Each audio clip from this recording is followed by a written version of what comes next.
유튜브와 종편을 넘어 공중파에서 또다시 시작되는 밀리터리 프로그램 더 솔저스.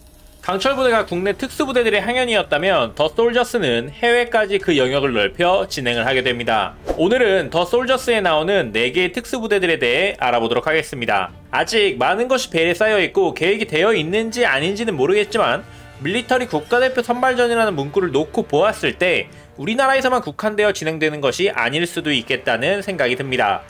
프로그램 흥행 여부에 따라 달라질 수도 있겠지만 말이죠. 더 솔저스에는 우리나라 특전사, 정보사, CCT, UDT, 707, SSU, SDT, 해병대 수색대 등 6해공 해병대를 총망라한 전군의 특수부대 출신 예비역들이 참여하여 총 4개의 특수부대를 필두로 프로그램이 진행될 것으로 보여지는데, 영국의 SAS, 미국의 그린베레, 대한민국의 707 특수임무단, 스웨덴의 SOG가 팀으로 참여하는 것으로 소개되고 있습니다. 우선 영국의 SAS는 스페셜 에어 서비스의 약어로 영국 육군 특수부대입니다.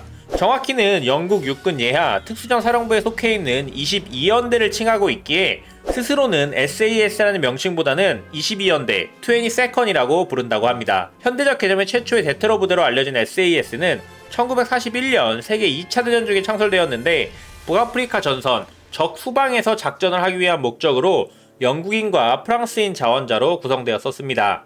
2차 대전 종전 이후 해체되었었으나 평시에도 특수부대의 필요성이 제기되며 1947년 향토 예비군 부대의 21 공수특전연대가 재창설되었고, 뒤이어 현역인 22 공수특전연대가 창설이 되어 현재까지 이르고 있습니다. 창설 이후 SAS는 철저히 베일에 가려져 있었으나 1980년 주 영국 이란 대사관 인질 사건에서 작전 진행 전 사살된 인질 1명을 제외하고 과감하게 진입하여 테러범들을 전원 제압 및 인질을 전원 구출시킨 림로드 작전을 성공적으로 수행하며 전세계적으로 명성을 떨치게 되는데, 이때 이들이 착용한 방독면과 흑복, MP5 기관단총은 SAS의 트레이드마크가 되었으며, 이 작전을 계기로 수많은 특수부대에 영향을 끼치며 대테러 분야의 모델격인 부대가 되었습니다. 22연대는 4개의 스쿼드론이라는 부대 구성 단위로 구성이 되어 있는데, 스쿼드론은 또다시 4개의 트룹이란 단위로 나누어져 있고, 각 트룹은 보트, 공수, 차량, 산악이라는 침투수단으로 나누어져 있다고 전해집니다. 한 개의 트룹은 총 16명으로 이루어져 있으며, 이를 기반으로 22연대는 약 260명가량의 소수 정예로 이루어진 부대로 추정이 되죠. 4개의 스쿼드론은 각각 영국 국내 대테러 작전 대기, 트레이닝, 해외 파병 대비 훈련, 해외 대테러 작전 파병 임무를 로테이션으로 돌아가며 수행을 하고 있으며, 부대 전체가 대테러 특임 부대로서 모든 임무를 돌아가며 수행이 가능하며, 트룹의 침투수단도 단순 침투수단의 전문화로 나누어져 있을 뿐이지 모든 부대원들이 어떠한 상황에서도 임무 투입이 가능하다고 전해지고 있습니다. 다음으로 미국 그린베레는 미 육군 특전사로 공식 명칭은 스페셜 포스이며, 미국에서는 보통 US 아미 스페셜 포스라고 불립니다. 그린베레는 사실 우리나라의 5사단을 13부대, 3사단을 100골부대와 같이 부르는 느낌의 별칭으로 특수부대에 대한 관심과 지원이 적극적이었던 존 F 케네디 대통령 시절 암묵적으로 쓰고 다니던 그린베레를 정식으로 허가받고부터 미 육군 특전사의 상징이자 별칭이 되었죠.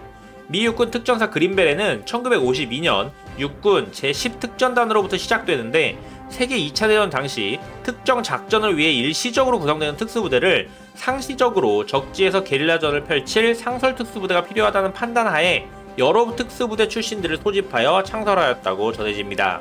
1960년대에는 위에서 이야기한 SAS의 훈련체계를 도입하며 발전을 거듭하였고, 이를 기반으로 베트남전에서 그린베레는 대활약을 하게 되었죠.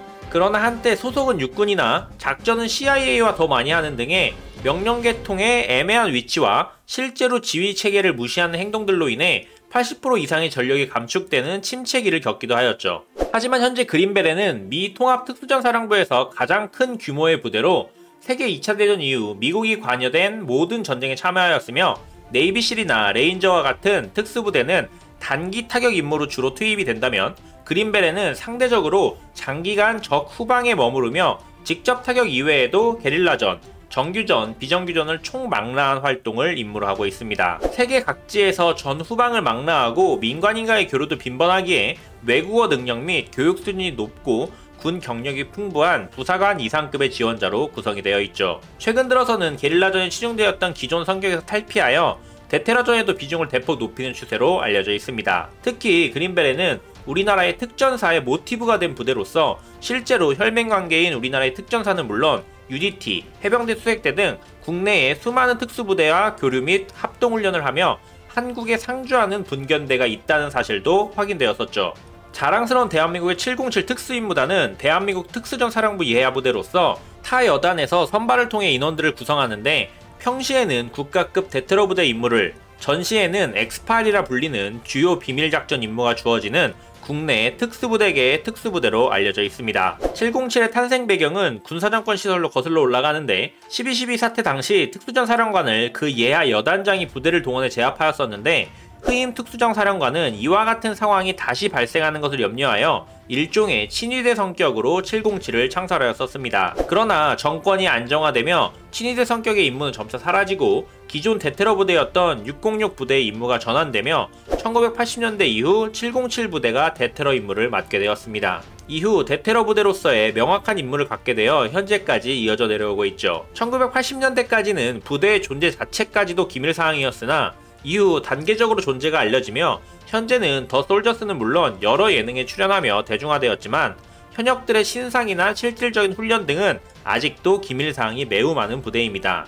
임무 자체가 대테러와 단기 직접 타격을 위주로 하기 때문에 야전에서 활약하는 타 여단들과는 성격이 다른 훈련을 시행하는 것으로 알려져 있죠. 표적 옆에 동료들을 세워놓거나 왼쪽 가슴에 방탄복 조각을 덧붙인 표적에 사격훈련을 하는 등 극한적인 훈련을 진행하기도 한다고 알려져 있습니다. 미국의 델타포스, 프랑스의 지젠느, 영국 SAS와 같은 우방국들의 대테러 부대들과 꾸준한 교류 및 연합훈련을 하는 것으로 알려져 있는데 델타포스는 물론 위에서 언급했던 그린벨에 역시 대한민국의 707에 대해 같이 훈련해본 전세계 특수부대들 중에서 가장 뛰어난 부대 중 하나라고 평가하기도 하였죠. 대테러 부대라는 목적에 맞게 일반 부대에서는 사용하지 않는 특정 목적에 맞는 장비를 운영하며 흑복으로 알려진 검은색 전투복을 주로 착용하고 있습니다. 추풍령 휴게소 무장타령 인질극 사건에 투입되어 임무를 완수하였었으며 수많은 알려지지 않은 작전에 투입되었었겠지만 1987년 칼기 폭파 사건의 보복 작전을 707 부대를 필두로 계획하였었다고 전해지며 2007년 탈레반에 납치된 샘물교회 선교단을 무력으로 구출하기 위해 급파되기도 하였었습니다. 물론 실질적으로 실행되진 않았지만 언제든지 실전에 투입될 수 있는 수준의 부대라는 것을 보여준 사례이죠. 마지막으로 스웨덴의 SOG는 사실 우리에게 있어서는 더 솔저스에서 가장 생소한 특수부대입니다. 그 전에 스웨덴 자체가 생소한 것이 사실이죠. 스웨덴은 중립국이라는 이미지가 먼저 떠오르는 나라인데 규모는 작지만 첨단 장비로 무장된 강한 군대를 보유한 것으로 알려집니다. 그중 SOG는 2011년 직접 타격 임무를 띠는 SSG와 정찰을 주 임무로 하는 SIG라는 스웨덴의 특수부대가 합쳐지며 그 역사가 시작되었는데 현재도 IE1, IE2라는 부대 단위로 각각 전투 임무, 정찰 임무에 특화되어 운영되고 있는 것으로 알려져 있습니다. IE2의 경우는 첩보 임무 수행을 위해 여성 대원을 잠복시키기도 하는 것으로 알려져 있죠. 기본적으로 팀장, 폭파, 통신, 의무 특기를 가지고 있는 간부급 이상의 자원이 3-4명의 팀 단위로 작전을 수행하며 모든 대원들은 강화 및 스쿠바와 같은 침투 능력은 물론 다양하고 극한 지형과 기후가 존재하는 스칸디나비아 반도에 위치한 국가 특성상 정글, 고산지대, 북극과 같은 모든 지형에서 활동할 수 있는 전천후 능력을 보유하고 있다고 알려져 있습니다. 어느 특수부대나 마찬가지지만 특히나 보안이 철저한 부대로 알려져 있으며 인원, 장비는 물론 그들의 활동도 베일에 쌓여있는 부분이 많은데 주로 중동 지역에서의 다국적군으로 참여하는 경우가 많다고 알려져 있으며 최근 아프가니스탄 카불 공항에서의 탈출 작전 등에 투입되어 활약한 것이 확인되기도 하였습니다. 강철 부대에 이어 다시금 남자들의 심장을 뜨겁게 할 밀리터리 컨텐츠 더 솔저스, 매주 금요일 밤 11시 10분 SBS에서 만나보시죠. 감사합니다. 오대기였습니다. 진군!